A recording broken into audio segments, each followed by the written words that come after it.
படைக்கப்பட்ட அனைவருக்கும் அரசியல் அமைப்பின்படி ஆணும் பெண்ணும் சமம் அப்படின்னு சொல்றாங்க. அப்படி இருக்கும் பொழுது இப்படி ஒரு சட்டம் பெண்களுக்காக மட்டுமே ஏற்றிருக்காங்கன்னு சொன்னா உங்களுக்கு தெரியுமா? பெண்களுக்காக மட்டுமே இந்த சட்டம் ஏற்றிருக்காங்க.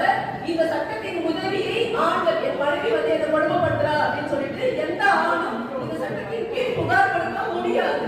ஆனா இன்னொரு விஷயம் நம்ம ஞாபகத்தில் வைத்துக் கொள்ள வேண்டும். மாமியார்